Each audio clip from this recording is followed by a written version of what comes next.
Hello, everyone. It's Elena back for this week's episode of the Financial Planner Live podcast. And this week I'm joined by Matt Hitcher, Managing Partner, Altor Wealth Management. I'm really excited to be sat with a B Corp financial planning firm as part of B Corp month. We talk all about the process, why he decided to become a B Corp firm, and what it's like going through that recertification process 3 years later. But this episode isn't solely about B Corp. We talk about how Matt created three really strong pillars when he founded Altor Wealth Management, and we discuss how he's carried these pillars with him moving forward. We also discuss how Matt's relationship with technology within the financial planning profession, and listen to this episode if you want to hear what Matt did to make his relationship better.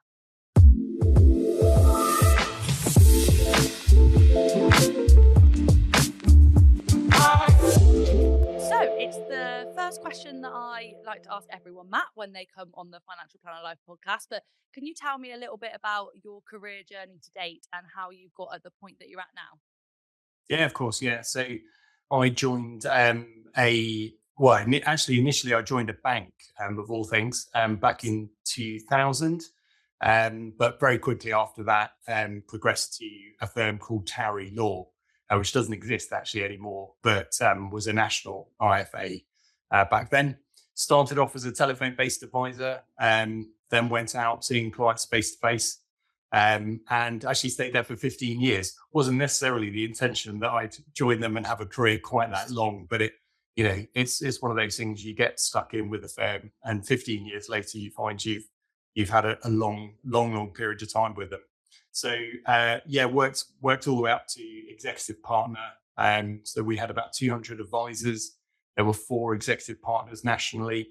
So I was the one in the south, and we ultimately got bought out in 2016 by a very big private equity firm, and that was the nudge to leave and set up my own thing. Yeah. And obviously going from having a really long career, very corporate career, into doing something, yourself, you said that you very much had like a clean sheet. So I guess what were the foundations then of the business that you decided to build? Yeah, so the nice thing, I mean, the Towery Law was a great firm to work for, and it was a huge learning experience for 15 years. So it picked up an enormous amount of knowledge about the clients, about how to deliver financial planning. But starting afresh, you get the opportunity to either go and join another corporate and do the same thing again, or to start your own thing. And I decided, along with my wife, that we would set up a new firm, which is Altor, that we're running at the moment. And so the nice thing about starting out is there's nothing that you have to do outside of regulation. Obviously, you've got to stay within the boundaries that the FCA expects. But actually, beyond that, you can start with a completely clean sheet of paper. We did exactly that. We sat down and said, okay, how do we think we would want to be advised and charged and dealt with as clients? So from a client perspective, what do we think is the right way of running the business?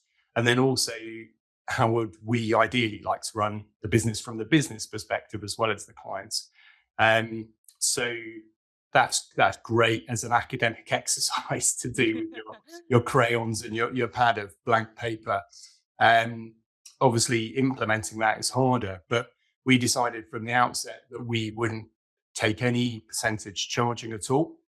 So we would only operate on a flat fee basis. So we have a monthly subscription that's the same monthly subscription for everyone, essentially. And we make that very clear on our website. So we're like a Netflix subscription, and all the other subscriptions we're all paying for now. Everyone's paying monthly for everything. You can get your razors delivered for a monthly subscription now. So we decided that was important from a client point of view, because we just felt that was fairer, that everyone paid the same amount and got the same service rather than any cross subsidies. So that was an important thing for us. We also decided, which was very easy to do when we didn't have any income coming into the firm, we decided that we'd give away 10% of our gross income, so before any tax or deductions, to charity. And to facilitate that, we set up the Altor Foundation. So it's our own charitable foundation that runs alongside the business. As I say, giving away 10% of income when you haven't got any income is easy. And we knew psychologically, if we set it up from day one, then it's a little bit like boiling the frog. We were boiling ourselves essentially. We knew that we'd be able to carry on doing that if that was what we were doing from the get-go. Whereas obviously much more difficult to introduce that at a later stage.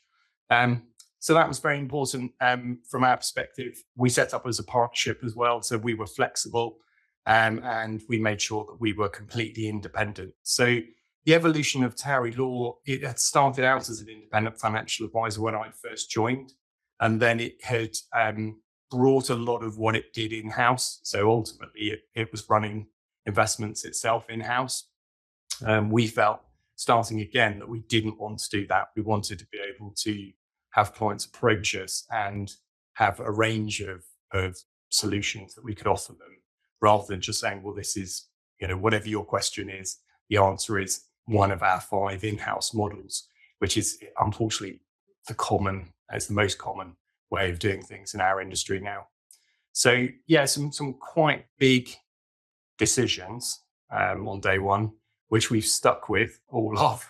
And the nice thing about that is that tying all of that together then in 2020, so about 3 years into the firm, we went for our BCorp status, because we thought actually that's a really good way of tying all of those aspects together and just really testing whether we were doing as well as we could be, I guess.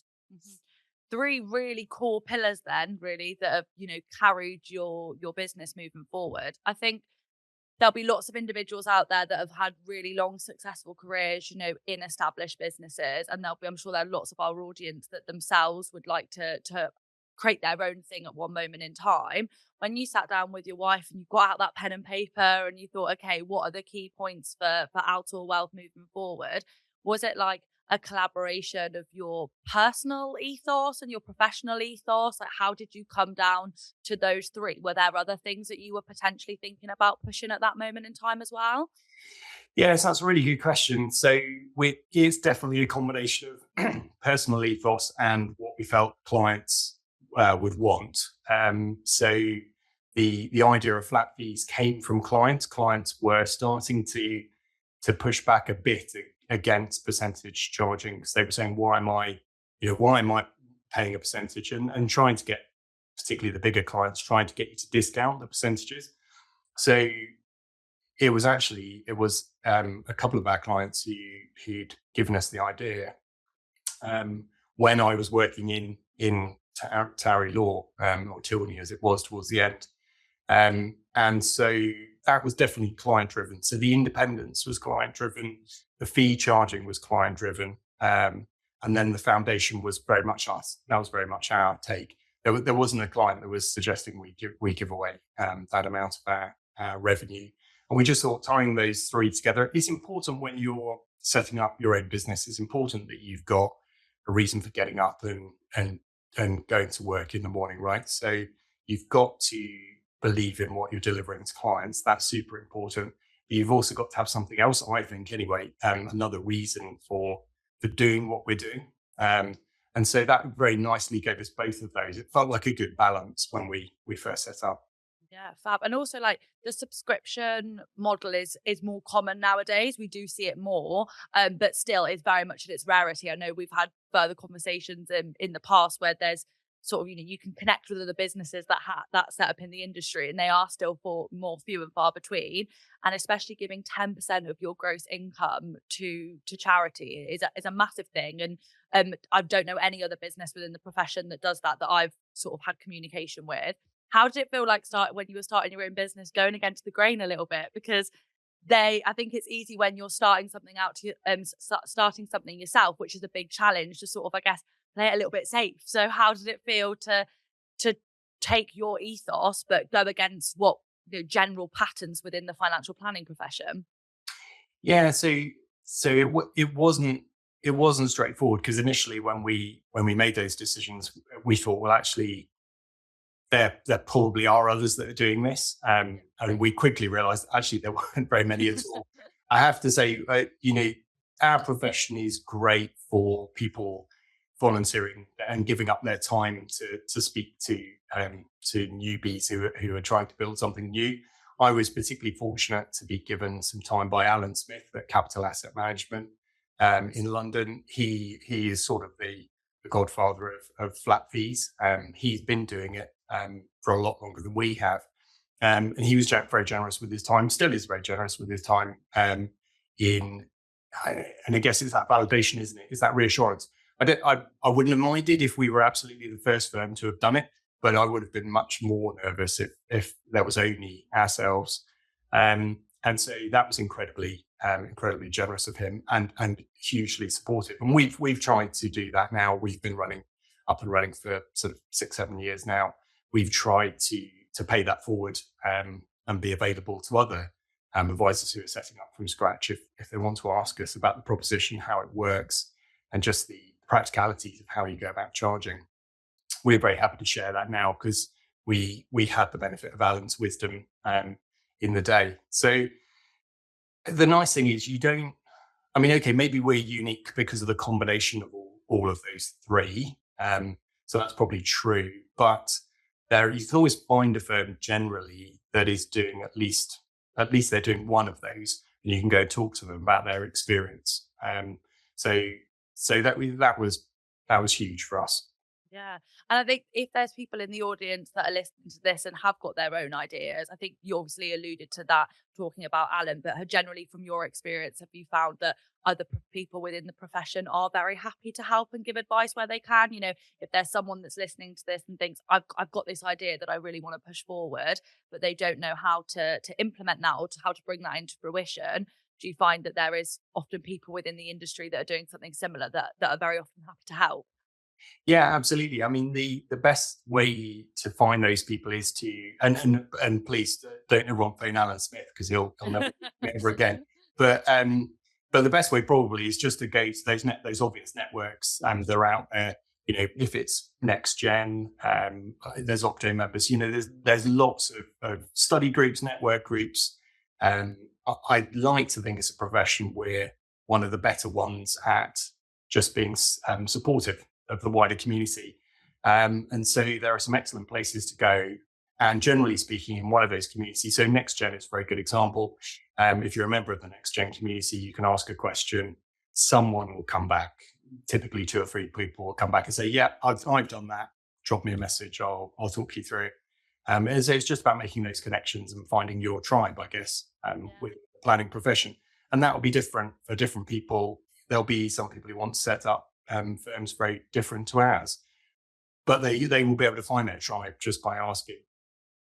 Yeah, I think we're big fans of the Next Gen community here, so it's always nice for them to get a little bit of a shout out. But I think obviously we got in contact by, you know, me posting on LinkedIn, wanting to reach out and speak to other BCorp financial planning firms. So I think that in its essence just shows that there's always people, you know, within the community and within the profession that are happy to point you in the direction of other people that they think will be able to support you. But I think that's just a really nice golden nugget to shine a light on, because I think this industry is full of people that are very ambitious and very motivated and want to do something for themselves, but very often that element of fear of failure or not knowing where to start can hold people back. So I think from someone that has set up their own business and done it themselves, I think it's really good to point people in the direction of like, well, if you need a little bit of support, speak to others, because we are a very welcoming profession, which I think is one of the best things about it. We're naturally sort of in competition with each other, but also always happy to put an arm around each other and help where we can. I think going back to one of those pillars, the foundation, I think our audience will be really intrigued to know more about that and how it looks at Altor Wealth and sort of what that involves. So can you talk about that in a bit more detail for us? Yeah, sure. So we set the foundation up entirely separately from the business. We have one external trustee just to keep us, keeps on the straight and narrow with it. The foundation essentially is there to receive the first share of the income of the partnership, and it does essentially it does 2 things. It's building up half of the income it receives. It's building up a longer term endowment so that once the main business has broken away at some point in the future, or if someone else takes over, doesn't want to carry that on, I can't advise forever, so I can't be running the business forever.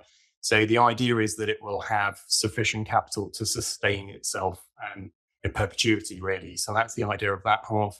And then the other half of the revenue comes in, goes straight out to grants given to UK registered charities to support various projects. So we support poverty alleviation globally, do a lot of environmental work as well, some work supporting mental health locally. So we have sort of a range of local, global, and then thematic things that we support. We tend to commit to supporting set charities for the same amount regularly, and then we'll make a commitment for a set amount of time, just so that they know they've got the stability of the income, and that they know what to expect. And that's been fantastic. And to be perfectly honest, that's become a big driver of the way we run the business, the reason for running the business, and gives us the energy, hopefully, to carry on running it, because it's a big motivator for us. We also do match give if our staff are raising for their own charities, as long as it's a cause that's within the boundaries of what we will look at as a foundation, then we'll match 1-for-1 if they're doing their own fundraising. So that's led to some really, really nice initiatives as well. Yeah, because I was going to say, obviously, you at like founder level, it's obviously something that you've been really passionate about, and your personal ethos has made that you can incorporate that within the business. But is it something that the wider staff, wider employee body is really bought into as well? Yeah. Yeah, I hope so. I hate to talk for them, but yeah, I like to think so. I think it does flow through what we do as a business. But we're not perfect as a business. We've got things wrong. We're founders, and we're first time founders. Sometimes people in the past within the business, forget that we're to a degree doing this by trial and error, and hopefully there's been less error on the client side, but internally we haven't always made the right decisions. But I like to think that it does underpin that ethos of the firm, not only the BCorp status, but also the fact that there is that focus, there's that charitable focus, the fact that we will support staff to fundraise themselves, and support the causes that they care about as well. Hopefully is something that they find meaningful. Yeah, because I was going to say, but for me personally, I think everyone has their own individual stories, their own causes that they are passionate about for different reasons. And if I was part of a business that I knew would match my my charitable contributions, if I wanted to do something that would really encourage me to run that marathon, or I can't imagine myself ever running a marathon, but run that marathon, or climb that mountain, or do whatever it was, and like push to raise more money, knowing that my organization would be able to match that. And I think it works really nicely. And if you're passionate about, if you're passionate about supporting these causes, it gives the opportunity for other individuals within the business to support the causes that they're passionate about, also backed by the business. So I think it's a lovely story. In terms of Altor Wealth, I know you have the statistics on how much sort of money has been donated to the foundation to date. I think if you don't mind Yeah. sharing, that'd be great. Yeah, no. Of course. I mean, anyone who's listening to the podcast will be able to do the rough mental maths and reverse calculation. So we're up to we've gone past 500,000 in donations to the foundation since we started, which was 2017. So sort of 7 years ago. So yeah, it's about 500,000. Obviously, because the business has been on an income growth rate. It was much lower in the early years, whereas now it's reached a level where it's pretty stable and coming through at a good level. So things have certainly accelerated in terms of donations. But yeah, that's the sort of total so far. And I would hope over the life of the business, we can go on and donate, many multiples of that more to the foundation, to give the foundation a really solid basis to grow from. 500,000 is a lot of money. So I think that's, that money can make a massive impact. I think it can very be difficult with these charitable projects to know exactly how has impacted certain causes. But do you have any stories from like the charities that you run really close with in terms of what your donations have funded? Yeah, absolutely. So, so there's various things we've done over time. So we've planted seagrass off the Welsh coast. So a lot of people don't know, but seagrass actually sequesters carbon at a much faster rate than trees do on land. We've lost a lot of our seagrass globally just through dredging for the fishing industry, and also climate change and change in water temperature. So we've been supporting a project that is reseeding seagrass in a little place called Dale in Wales to try and just capture that carbon again. And that's something that once planted, obviously, as long as it doesn't get destroyed again, will, is a sort of an evergreen, I guess, in terms of carbon. We've supported a charity locally to here that provides mental health support to people who can't afford private counselling sessions and can't realistically wait for the NHS waiting lists currently. They do require a small donation because they want their clients to value the sessions, the mental health sessions, the counselling that they have. So they ask them to pay £5 for a counselling session. So our funding has essentially allowed them to pay for their rental costs because, of course, although they've got people who volunteer who are trained psychotherapists and counsellors, they still got the premises costs because people come to them for sessions. So we've been able to support them to be able to afford to rent the offices that they've got or the treatment rooms they've got. So it was just a couple of examples. We'll respond to crises when they break out, globally as well. So it depends a little bit what happens in a year, but those are probably two of the ones that are more practical and closer to home.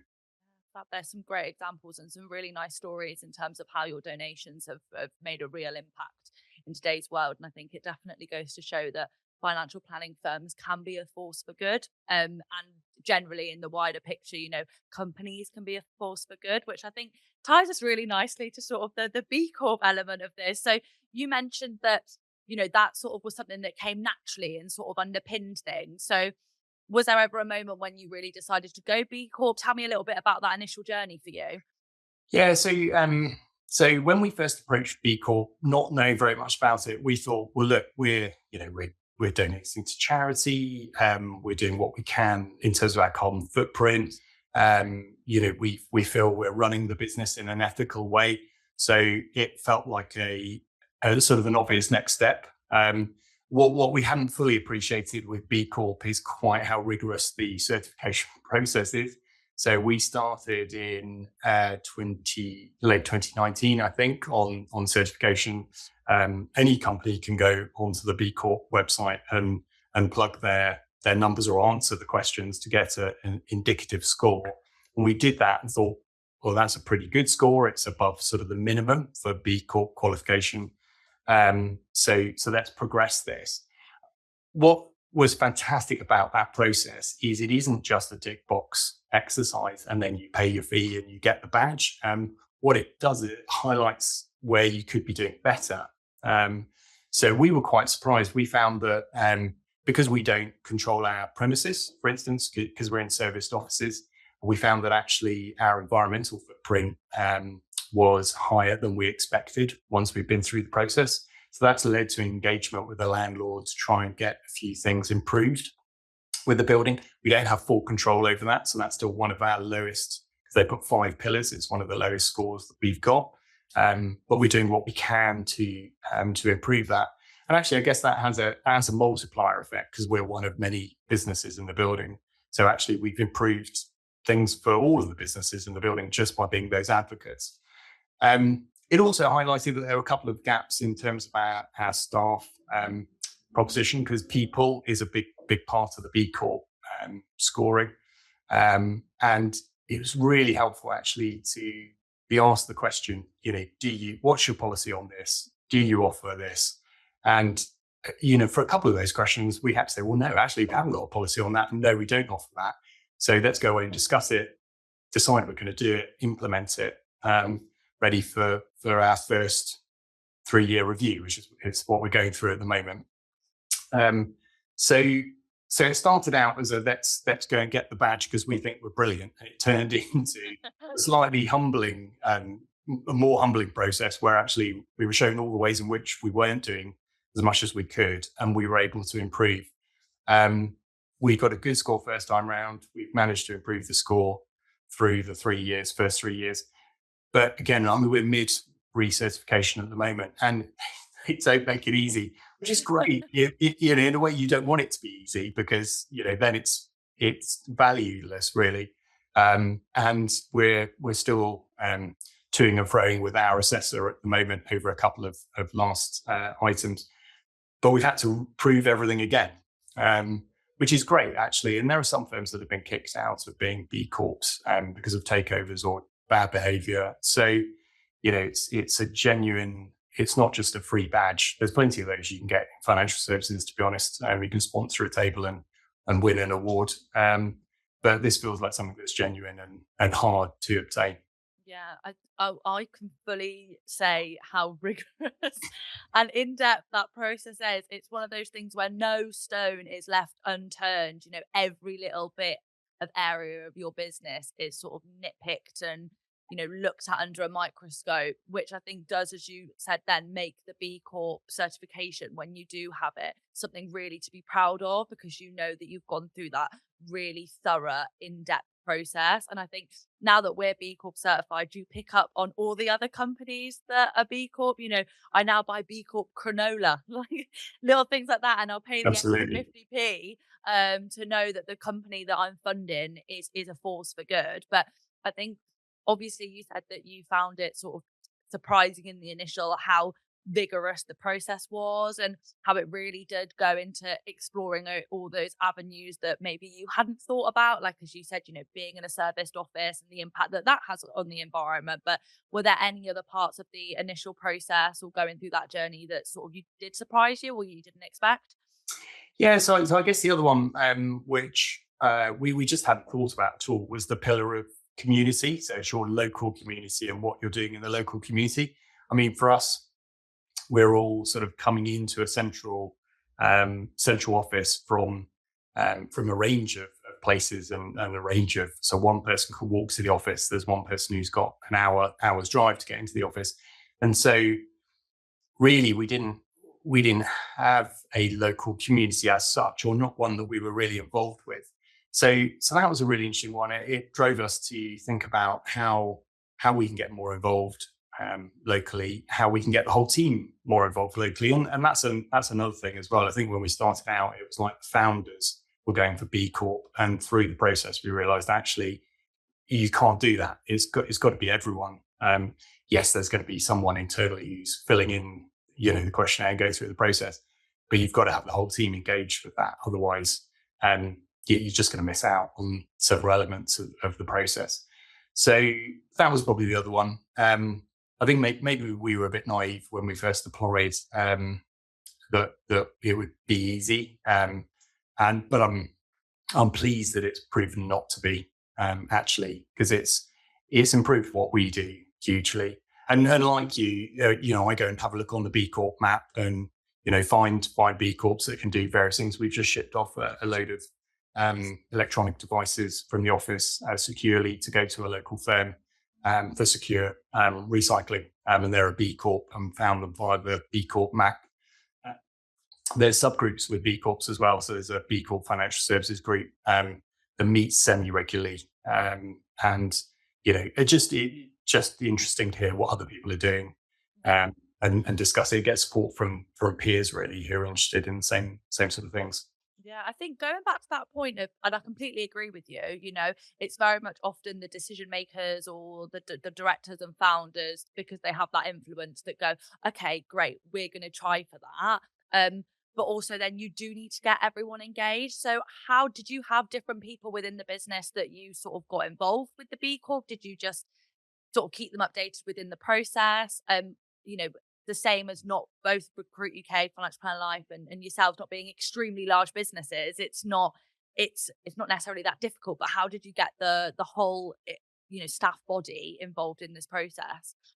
Yeah, so it's been more of a case of keeping people updated as we go. I mean, like you guys, we're a small firm, so it's we're not in a position where we can take everyone out of the firm for a day and say, right, this is B Corp Day. We're going to work on all 5 of the pillars and do it all together. We just we don't have the capacity to do that. So it's more about keeping people updated through the process, and getting them to understand the bits that had changed, I guess, is the most important thing, particularly for the triennial review that we're just going through at the moment. So, it's about communicating that out and just letting them know, look, this is where we were, this is where we got to, and these are the improvements we've managed to make along the way. Obviously, any improvements in that sort of worker column, they will have felt the direct impact of that anyway. So they'll be fully on board with that. Yeah. And how is the recertification? Because I think, we are B Corp certified, and now that next step is to go through that process. So, what are the similarities and the differences? I think generally we're very keen to get as much insight and hints and tips as possible, really. Yeah, so B Corp haven't fundamentally restructured what they require, although they are looking at a more serious review of the standards at the moment. But for our recertification, it was a lot of the same areas, but this time the big change was that they had some subject experts that they brought in, particularly in financial services for us. You could tell they had a whole new question set around ethical investing, whether we offered it as an option to clients, whether we offered social impact investing, and it really dug down into the percentages of clients who were, ESG screened or impact investing. Now we don't insist on a client being ethical or non-ethical. That's the client's preferences. They need to make those preferences, not us. We don't force that on them.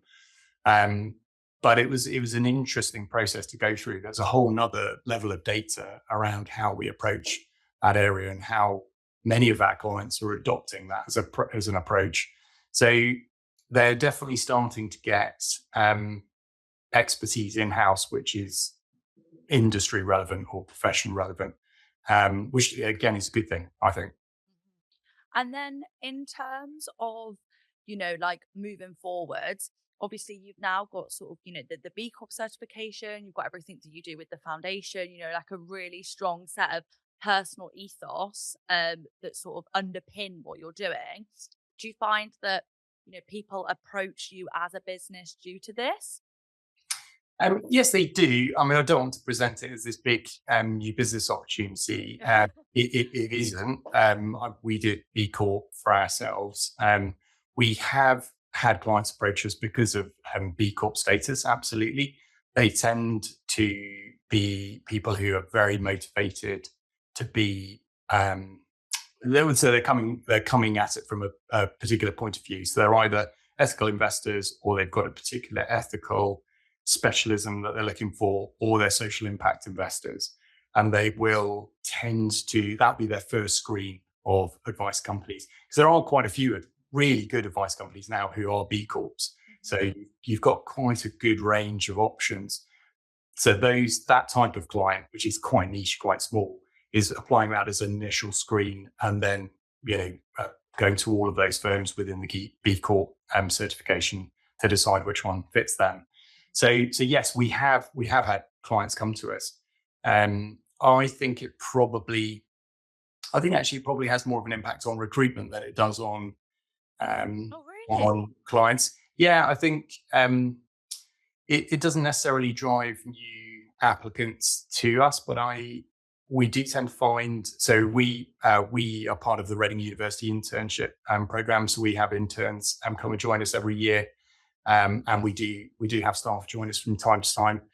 And when you're interviewing several candidates, you will often see more energy from the ones that have gone and looked at the website, found something that really resonates with them from a culture or a charity point of view, and they'll bring that to the interview. And so very often, I mean, we will often recruit based on cultural fit rather than technical knowledge. Technical knowledge can be gained and trained. Cultural fit, you can't train that into someone. They've either got it or they haven't.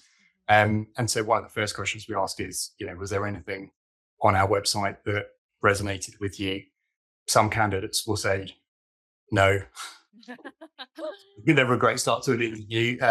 Some will say, oh yeah, I was looking at the B Corp and actually it's to be looking to B Corps. I'm really interested in that and talk about that. Some will say the charity, some will say, ethical investing, whatever it is. They'll pull something out which is of relevance. So I think it's probably had more of an impact there maybe than new business. That's really interesting. So I was going to say that's a bit of a double-edged question, because I know I've asked you that before, and it doesn't necessarily mean that it's brought in, new clients specifically due to that. Though we've had conversations about how, people have come to you guys as a business because they resonate with some of the things that they've seen online. But that's really interesting from a recruitment perspective. I think just going back to that, any candidate that's going in there and says that they haven't seen anything that resonates with them on their website has not been dealing with a consultant at Recruit UK, because that's the standard. That's part of the standard training, is it? Make sure that they definitely did their research and found things that resonated with them. But I think that's really interesting, because especially if you're hiring from a perspective very often of cultural fit, and you feel like people that buy into your business, I guess you feel like projecting your ethos and being really strong about what you stand for and what you align with means that the individuals that you're getting in the business moving forward also align with that message, which generally means then as your business keeps on moving forward, as you said yourself, you're not going to be able to advise forever. But if you can get people that are bought into the business, while you're there, that buy into that message from what you're projecting out there, it means that, I guess, in the long term, you hope those values will be continued moving forward, even if you're not within the business at that moment in time. Yeah, absolutely. Absolutely. We think that fit is crucial. We are we're very open and we're very clear and hopefully not preachy, but bordering on that on our website. We're very clear about the way we fundamentally believe things should be done. I hope we're not critical about alternatives, and we wouldn't ever be. There's many different ways of setting up a business, running a business, and advising. And we're not particularly negative about a different way of doing it. We just believe in the way that we do it. And I think that comes across through the website. I think it comes across through the blog, through LinkedIn. And so I would hate to think that any candidate would end up talking to us who didn't have a sense of who we were. And maybe that screened some people out. I don't know. People are motivated by different things. Yeah, and if it ultimately, I think if you're projecting a message via your website or your media channels or whatever sort of you use as a business, if it doesn't resonate with people and it does screen people out, they're obviously not the right fit for you guys. So it almost does some of the hard work for you before someone set the foot in the door. I think going back to that B Corp process and being certified, you are obviously a business that has got really strong ethos and values. Do you think if individuals in the wider scale of things do want to be a purpose for good, that B Corp process is just such a great thing to do? Because as we said, it shines a light on the things that you're good at, the things that you're bad at, but just generally in terms of the theme of this B Corp month, allows you to push forwards. Yeah, so I'd encourage, I mean, to be honest, I'd encourage any business. I think it's just good business practice to go and look at the B Corp assessment, answer the questions and just get an indicative score, because you don't have to be giving 10% of your income to charity to be a B Corp. That's not B Corp requirement far from it. And in fact, it doesn't really gain us any more of a score in that element of the B Corp assessment than other firms who are doing much less. And we are stronger maybe in one area, weaker, as we've already talked about, weaker in others. So we're by far away from being the perfect B Corp company. But other companies will be stronger in those other areas. So I wouldn't want it to come across that you have to be donating to charity. That's not what B Corp's about.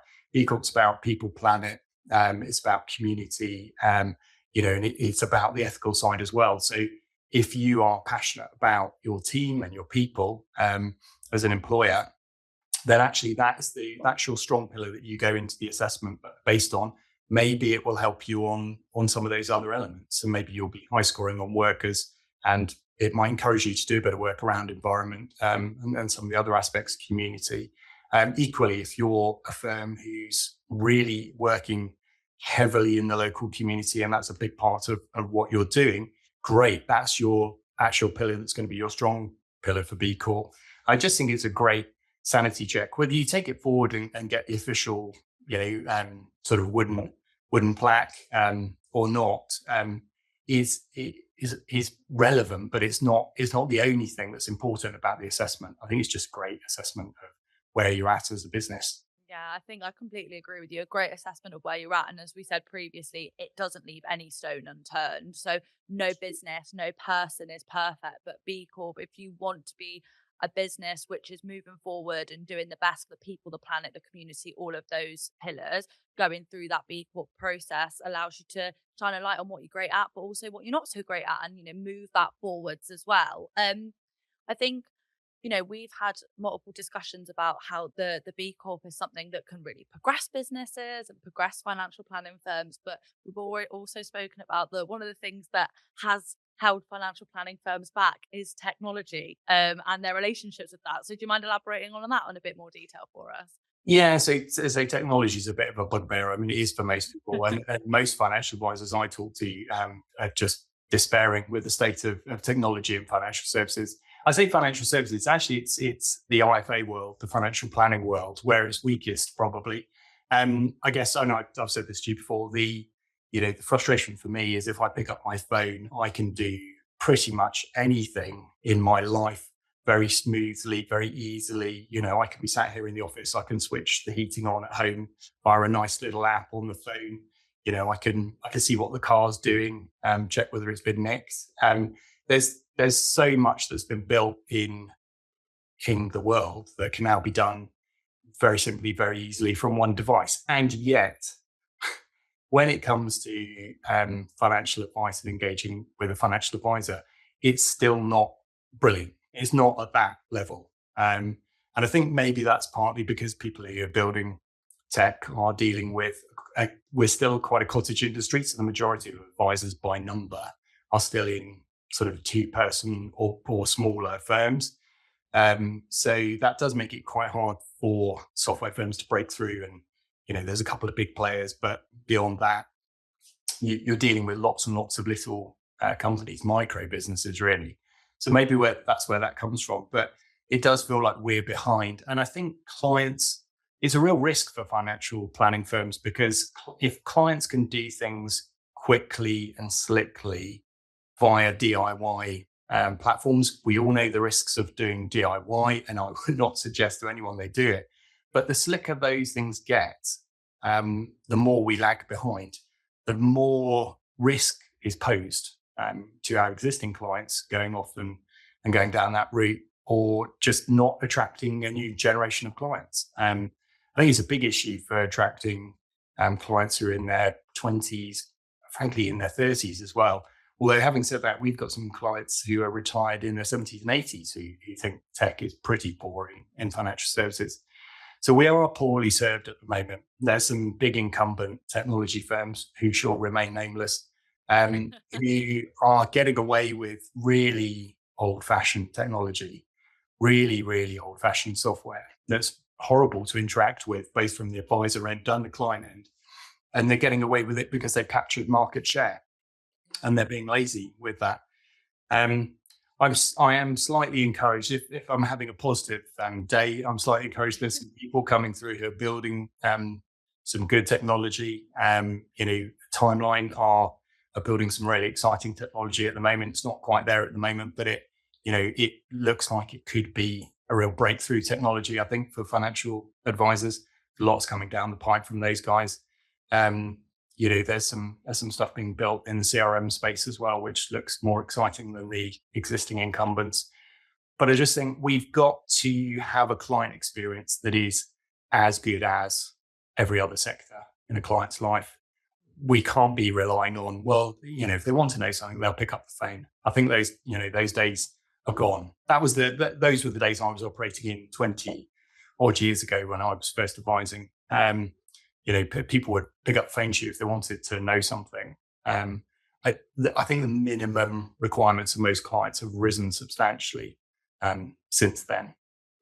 I think in terms of like the user experience, like I fully appreciate that on sort of like the recruitment and that end side of things as well. I always mentioned this too previously. Again, shall name nameless, but some of the automated systems we upload to sort of interact with clients are really bad to interact with, and that then means that we're having that negative experience, but also if the potential candidate needs to interact with that as well, they're having a bad experience, which almost sets them up for a bad precedence about that business without even having met with them. So it really negatively impacts things on both sides. It makes your job harder, and it can really affect that in terms of the clients. And I fully appreciate what you're saying, especially in terms of if that is out there in a more accessible way for individuals, that can stop them from being attracted by using financial planning in the first place. I saw on Instagram actually last night targeted advertisements, obviously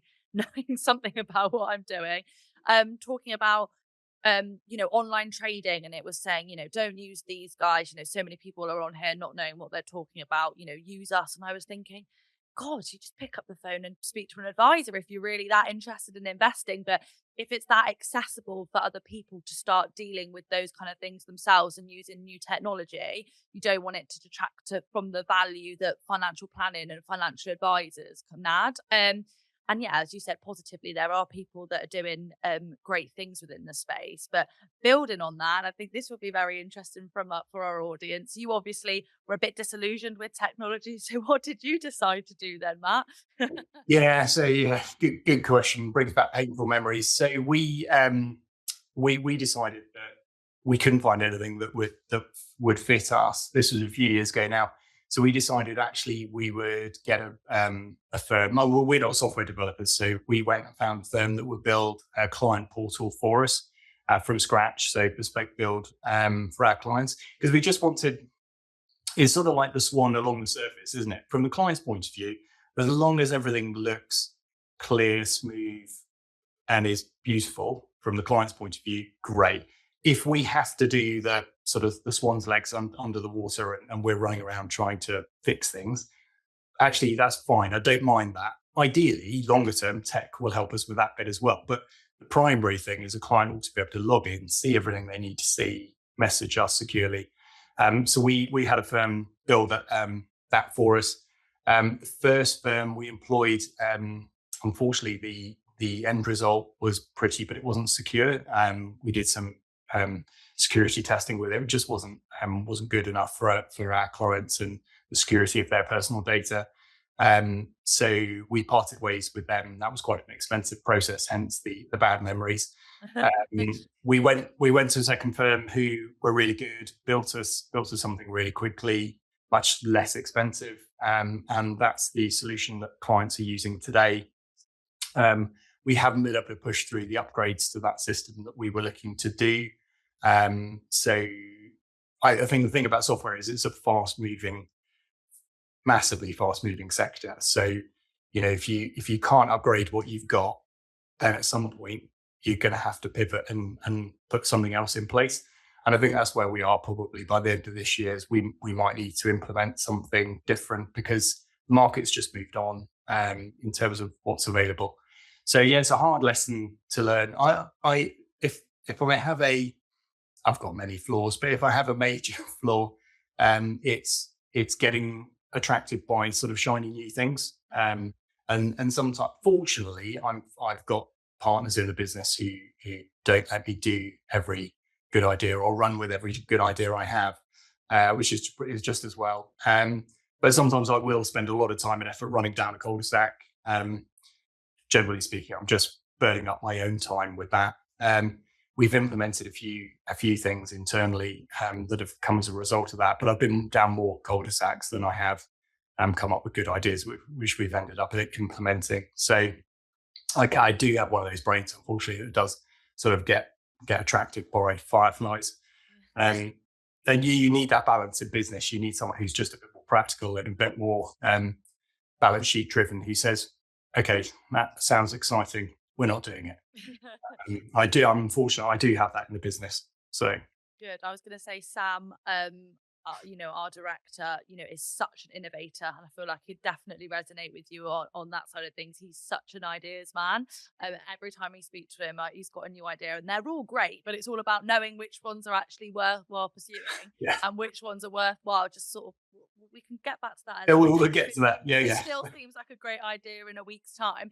But yeah. do you feel like it's then just having that? And I think lots of people in our audience will resonate with that. I think naturally a big hurdle is that if you are someone that is progressive and wants to keep moving forward, there is always like a new shiny thing that you can run towards. Do you find like it's just the balance of bringing in the right people in the business, or how do you navigate that hurdle? Yeah, so we've been through a process of quite regular change. I wouldn't say constant change, but quite regular change as things. And I'm not talking here about the core philosophy of flat fees, evidence-based portfolios, cash flow planning. That hasn't changed, but there's lots of things you can do, sort of the satellite things around the business that you can do. And if we think there's a way in which we can improve the client experience, then we'll do that.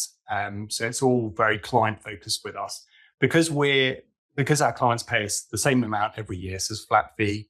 It's a really good discipline because it means that every year we've got to tell them why we're worth that amount for the following year. So we're constantly trying to improve and expand the proposition that we're offering to them to help them in more and more aspects of their finances. And really that's then about, well, what can we do without breaking the systems and without breaking the staff, I guess. So the pace of change has to run at the collective capabilities of the team. Because having a founder who's running around like headless chicken pursuing 10 different things, it is not good. It's not healthy, actually. If then you're trying to get the team to change 10 different things that they're doing, because they've got a day job to do well as well. So it is about finding a balance. It's about prioritization, really. And if a founder wants to go and burn his or her own time looking at new things, great. And they can do that, and that's on them. Implementation, they have to take some responsibility for the impact of that within the business. So that's where you get down to needing other people, other decision makers in the business to balance you out a bit. And Matt, you come across as someone that you've got those core values, those very core foundations of what Altor Wealth is. Obviously, these other bits can fluid, and the only thing permanent is change. So everything is constantly sort of evolving. But I guess just to round us up for today's episode, in terms of it like the short, medium term, definitely aligning with BCorp months and being, a purpose for good and pushing things forward. What's something that you would like to see develop or change within Outdoor Wealth? What impact would you have liked to have had in sort of this short, medium term? Yeah, it's a great question. So I think for us, we are not pursuing growth for growth's sake. That's not what we're about as a business. We currently have 4 advisors. We're in the process of recruiting a 5th. We have our advisors looking after a relatively small number of clients compared with the industry average. Because we want to keep service levels high, we want our advisors to be contactable, available to clients, and constantly coming up with value add ideas for clients. If we have a motivation in terms of expansion, it's really just as we grow top line revenue, we grow the foundation. So that's important to us, but not at the expense of burning staff out, who've got to do the implementation, got to do the day job. So at the moment, our thoughts are all around how do we grow in a sustainable way that's fair to the staff we've got, and allows us to just, I wouldn't say slowly necessarily, but allows us to gently maybe grow or sustainably grow revenue, and grow the foundation. So that's what we're working on currently. What that looks like, I don't know. We work very closely with the FTSE 100 company. We're on their employee benefits. So we're one of the elections they can make on their employee benefits. system to get cash flow planning from us. That's had a big jump in uptake this year. So that's been an interesting process, and we're just trying to navigate whether that means that we will grow at a slightly faster rate than we were planning for this year. So we'll see how that works its way through. Any particular personal, professional goals that you're really keen to hit? Or personal goals, yeah. Well, I've got some. We went away on safari to Zimbabwe for Christmas. Wow. Thank you. It was lovely and lovely to do as a family. I do have some Zimbabwean weight to shift though, so I need my personal goal. I've been waiting for all the people to join the gym in January and then quit by February the 1st. So I've told myself February I'll be rejoining the gym to shift some of that 5-6 meals a day on safari problem that I've caused myself. So that's the personal goal. Professional goals, I think, if we can grow the team of people who are directly looking after the clients in a way that means they're all feeling like they're still getting the input and the development, then I'll be happy. I think the worst possible thing you can do is recruit and then not develop. So if you end up with people who are feeling underdeveloped, that's not a good place to be in. And that means you've got to just be careful about bandwidth. So that's our professional ambition. Wow, excellent. Well, thank you very much, Matt, for sort of spending time to speak with me today. And I'm sure there's lots of helpful hints and tips within this episode for our audience. And it's great to go into depth with another BCorp firm about that process and why it's important to yourself. So thank you very much. Pleasure. It was lovely to speak to you. Thank you.